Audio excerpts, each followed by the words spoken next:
Baik, kita mulai saja perkuliahan kita. Bismillahirrahmanirrahim. Assalamualaikum warahmatullahi wabarakatuh.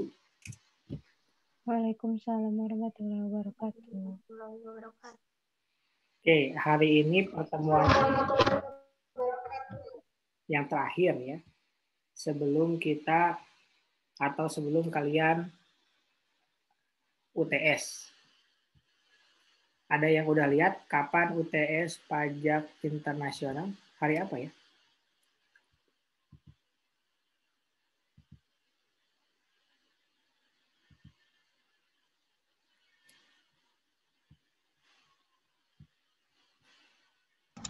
Hari Jumat, Pak. Hari Jumat, tanggal 16. 16, jam 8 sampai jam 10. Iya. Nanti soalnya itu PG ya. Soalnya PG, kalau nggak salah jumlahnya antara 50 sampai 60 ya. Waktunya 60 menit. Jadi satu soal kayaknya 1 menitan. Begitu. Nah, hari ini agendanya adalah kita akan bahas materi kita yang terakhir. Kemudian setelah itu kalian kuis. Ya. Kuisnya di Google Form yang udah disediakan tapi belum dibuka ya sama saya. Nah, sebelumnya saya ingin memperlihatkan dulu skor sementara ya. Atau nilai sementara sampai dengan pertemuan terakhir. Tugas terakhir belum diupdate karena masih ada yang belum mengerjakan kelas lain. Jadi biar sekali Gus ya buat ngambilnya. Ini tuh kelas apa? Kelas bukan kelas C ya.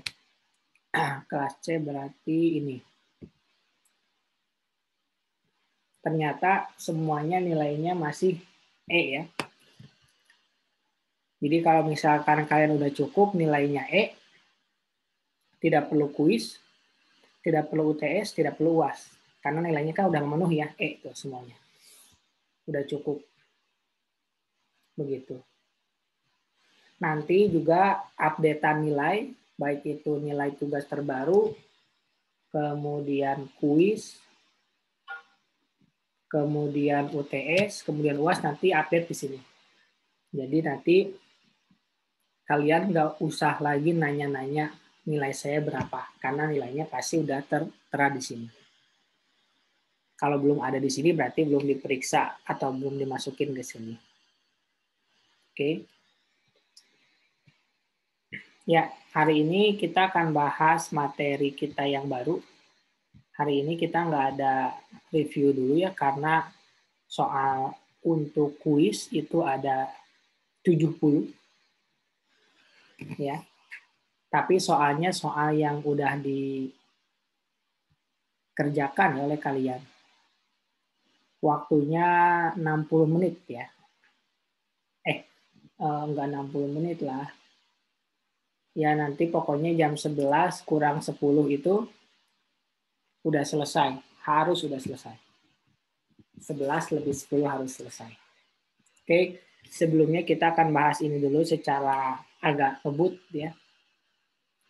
Karena kalian nanti mau kuis. Ya, bab yang terakhir, materi terakhir sebelum kita UTS yaitu pemajakan perusahaan penanaman modal asing. Disingkat PMA, perusahaan penanaman modal asing. PMA, penanaman modal asing. Oke, kita lihat bagaimana PPH untuk perusahaan PMA. Yang disebut sebagai penanaman modal yaitu modal yang diterima oleh negara Indonesia ya. Tapi pemberinya adalah orang asing. Itu makanya penanaman modal asing. Yang dimaksud penanaman modal asing itu ada banyak bentuknya. Bisa sebagian, bisa sepenuhnya, atau seteng-seteng. Wajib hukumnya menggunakan badan usaha berbentuk PT. Berarti kemungkinan besar dia menggunakan pembukuan. Kecuali kalau misalkan ada pengkhususan yang diatur oleh undang-undang. Yang namanya penanaman modal asing itu bisa didapatkan atau bisa dilakukan dengan cara 3. Yang pertama bisa mengambil sahamnya, ya, mengambil bagian saham pada saat pendirian, artinya dia punya uang, dia bikin perusahaan, nah 100%, 60%-nya misalkan dia ambil berbentuk saham, bukan berbentuk kepemilikan yang lain. Atau yang kedua membeli saham. Kalau membeli saham berarti perusahaannya udah jadi. Ya, perusahaannya udah ada, terus dibeli sahamnya 50% lebih oleh orang asing atau oleh penanam modal asing. Atau yang ketiga, cara lain yang ditentukan oleh peraturan perundang-undangan. Seperti misalkan merger gitu ya. Jadi perusahaan Indonesia merger dengan perusahaan asing.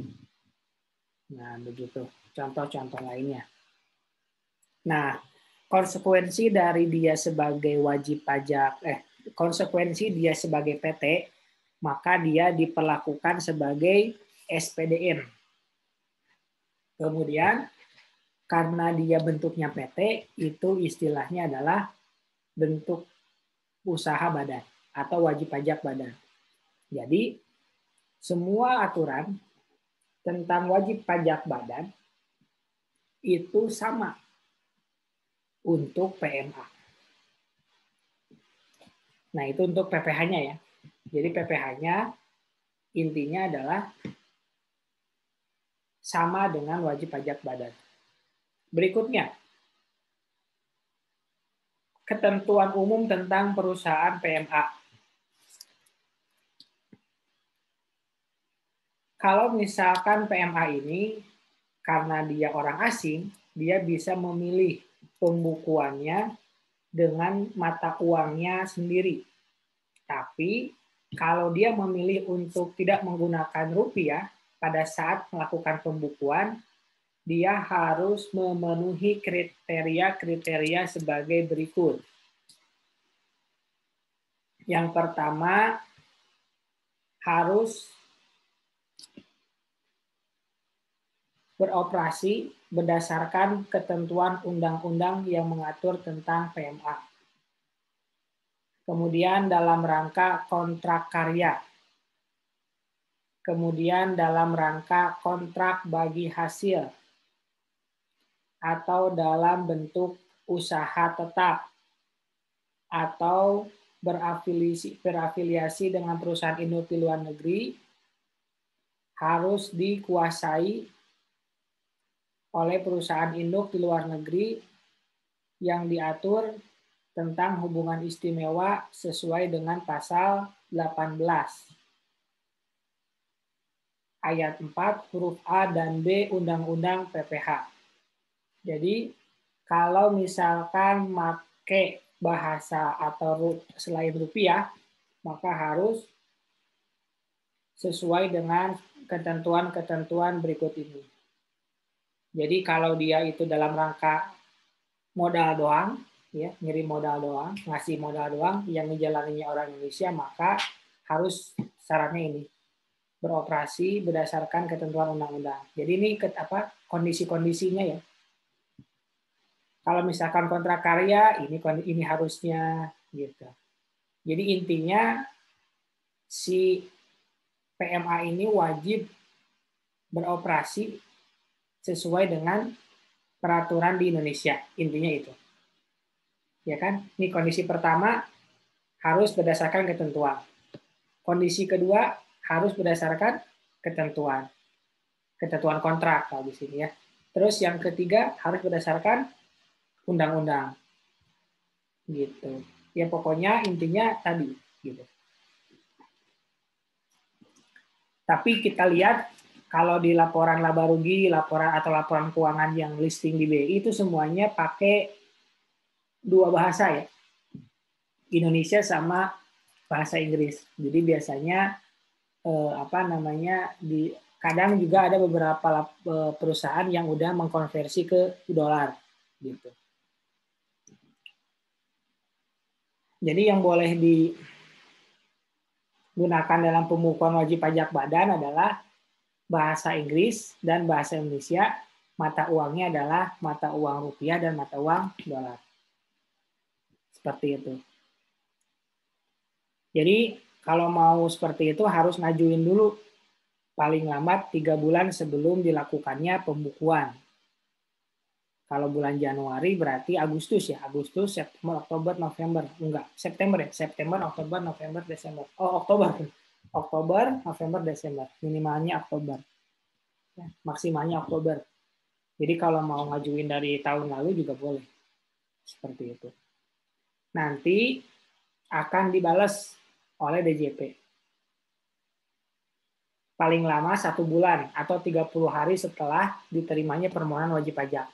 Jadi bulan Oktober paling telat ngajuin ke DJP, nanti DJP maksimal 30 hari harus menjawab, ditolak atau diterima. Kalau nggak ada jawaban, dianggap diterima. Gitu ya, enaknya sama pajak itu. Kalau kita mengajukan sesuatu lebih dari waktu yang ditentukan memberikan jawaban, dianggap menerima. Gitu. Beda sama kalian.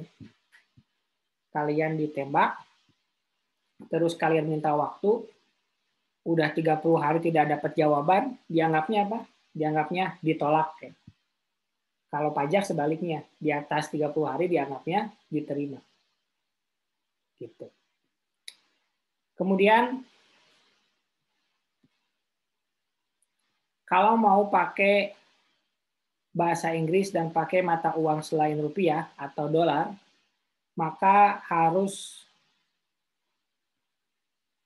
berdasarkan ketentuan konversi sebagai berikut.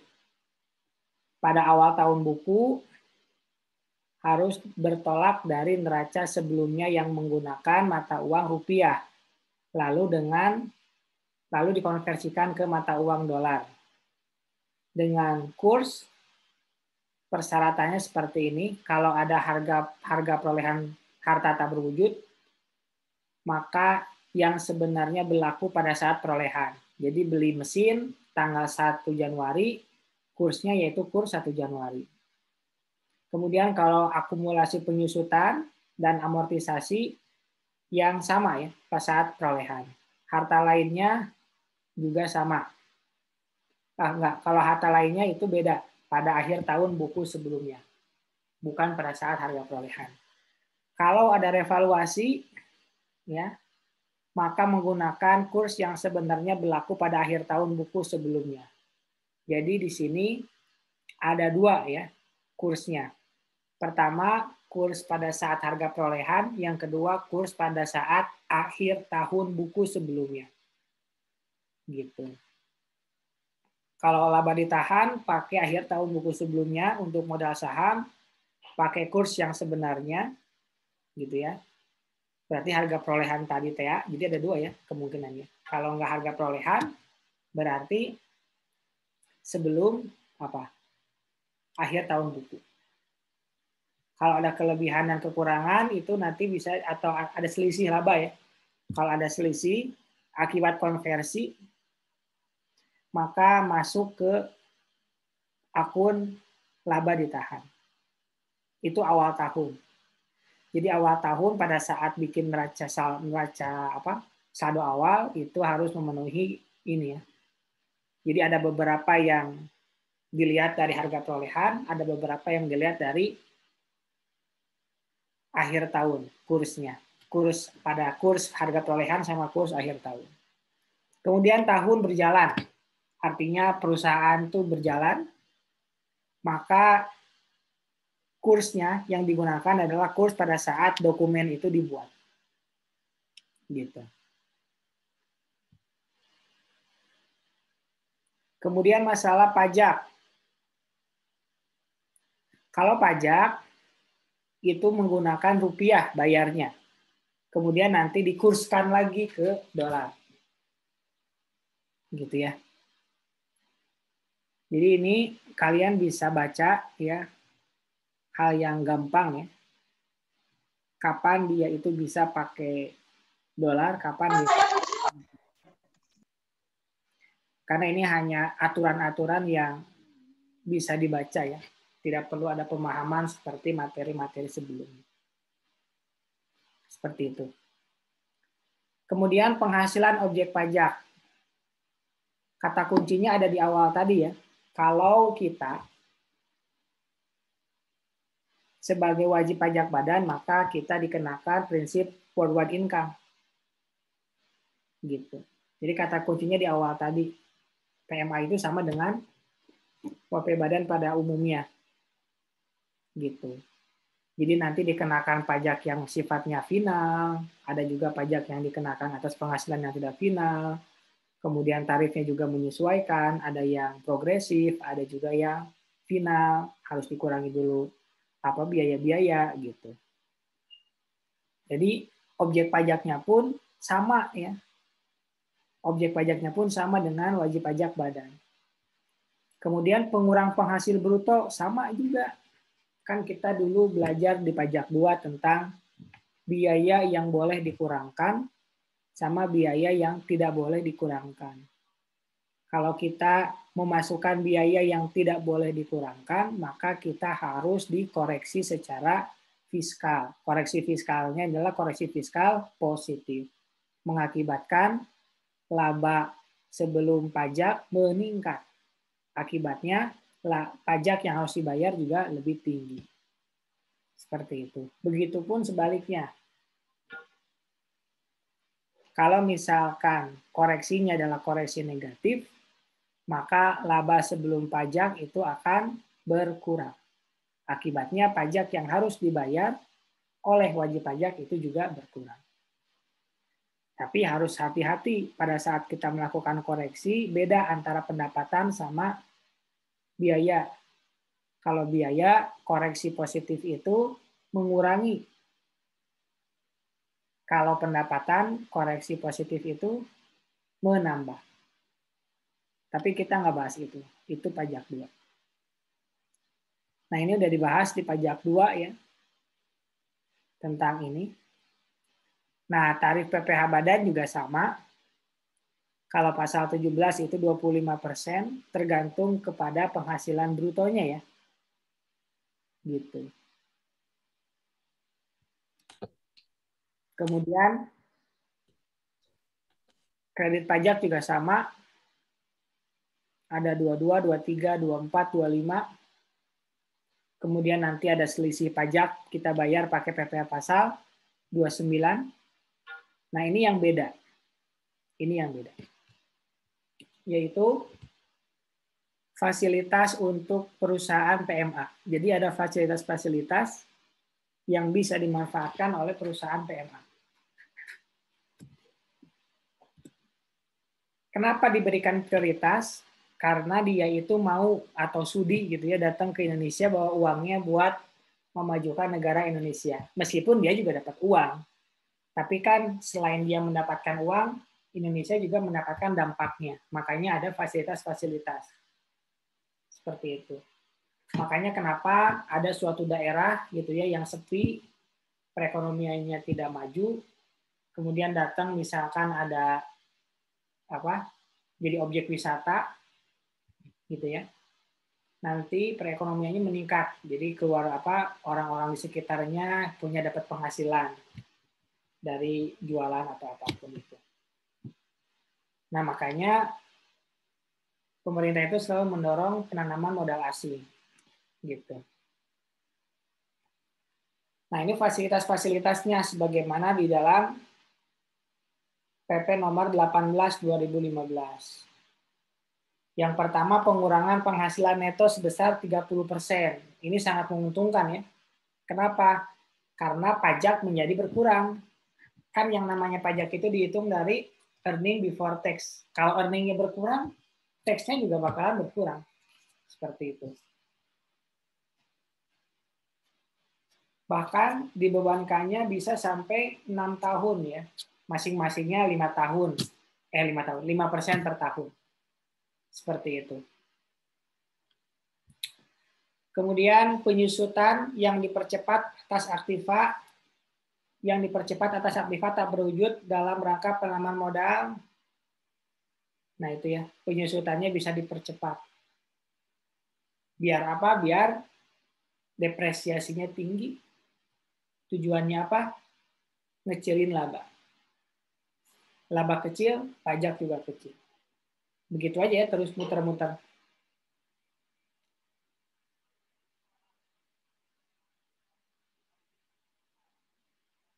Kemudian yang ketiga mendapatkan, kalau ini sama ya, bukan fasilitas ya, dikenakan 10% atas dividen.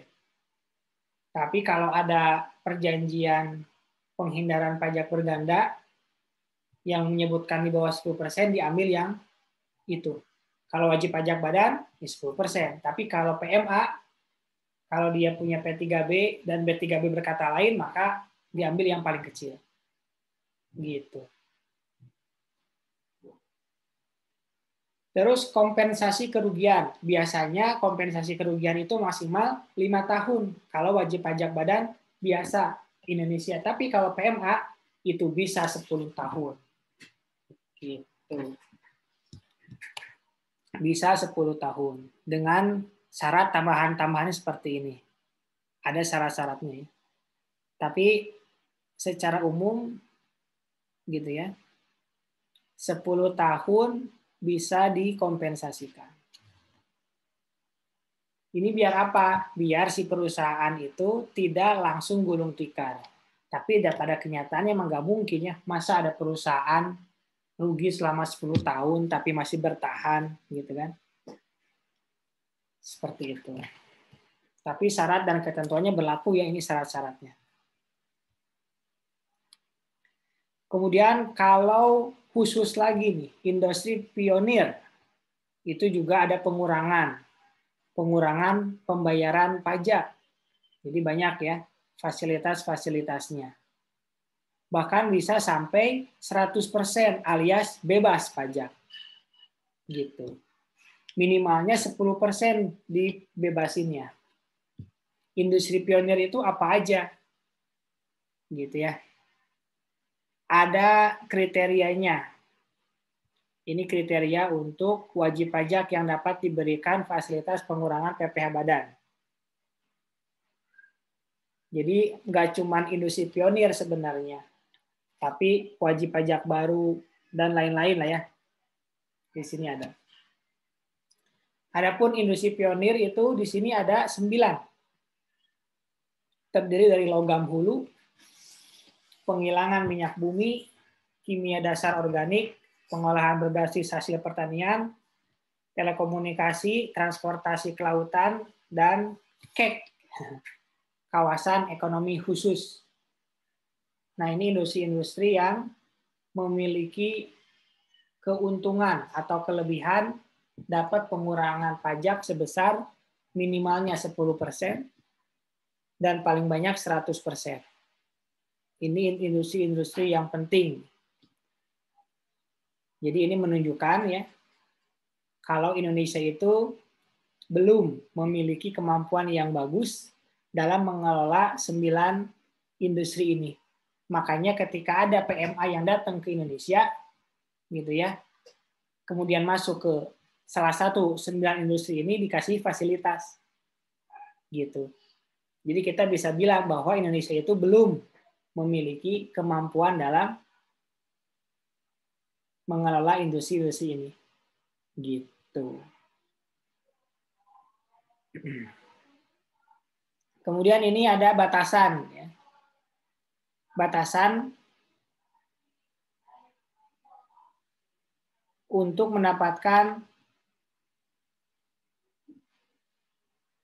potongan penghasilan untuk industri pionir menjadi 500 miliar. Jadi Indonesia Pionir ini harus memiliki